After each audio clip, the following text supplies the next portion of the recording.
One of the biggest things that separates entrepreneurs from people who enjoy the 9-to-5 lifestyle is being able to delay gratification, because you have to sacrifice a lot for a long period of time. You've got to work longer hours, you've got to work harder, and there's no guarantee that you'll get a short-term financial reward for that work.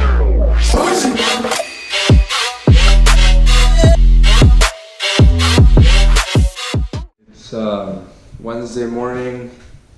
Is it? Yeah, it's Wednesday, right?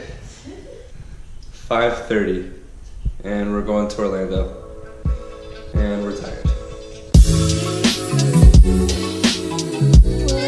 Starting literally ETA 9 o'clock. We're gonna start with 13 interviews, get out of there at 12, and then make it over to Remax for the team meeting.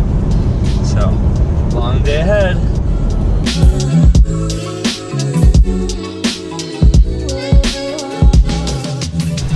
Alright, so we just wrapped up our interviews. We did 12, and we're gonna pick 2 to 3, I think, maybe more. We have some good ones. We invited some of the new guys to come by the meeting that we have now, so now we're going to Remax. We're gonna do our team meeting, we have our business coach, and then we have the KNIGHTSPEED Awards coming up. So see you guys at the meeting, so we'll see you at the meeting.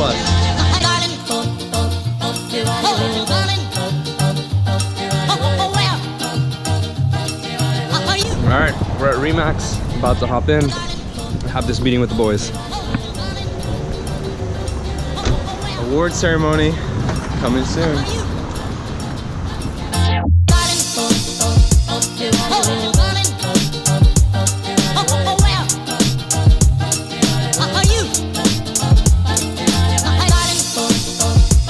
So this is somebody who is always willing to double up, always takes that call whenever they're available. And this one's gonna go to Kevin. Yeah.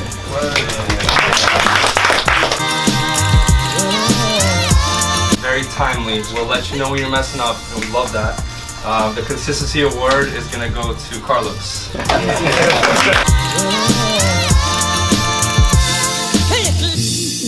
It's a dual title, so it's going to be the heavyweight award, also going to be the small biceps award. This guy has done 910 hours of moving since he started with us. So this one's going to go to none other than Gabe.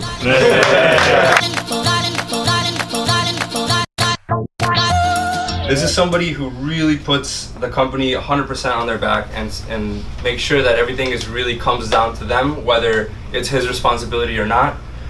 Is somebody that works in the shadows. He won't let you know all the work that he did, but he does a lot for everybody and for every single one in here. On top of that, this specific reason he's getting the award is because this person just closed KNIGHTSPEED's first interstate move. Hey. So we officially are going to Atlanta. That's our first move outside of Florida. Hey. So the sneaking award is going to go to Mike the Conversation Ferguson.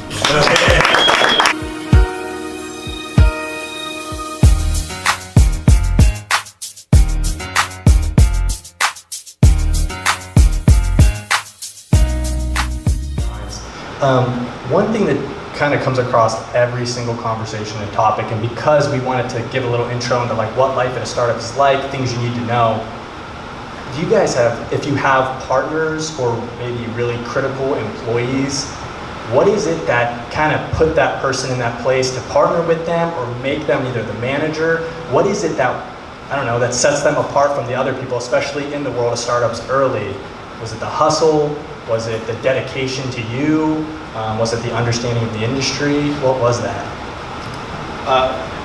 Yeah, so I think there's different phases of the startup. So at the very early inception, which that's kind of where we are right now, a lot of it is building a team that has a common passion around the problems that you're going to solve. And most critically, I think, is complementary skill sets, right? Because you can have a really great product and not know how to bring that to the market, message it to the market, sell it to the market, approach customers, and it'll go nowhere.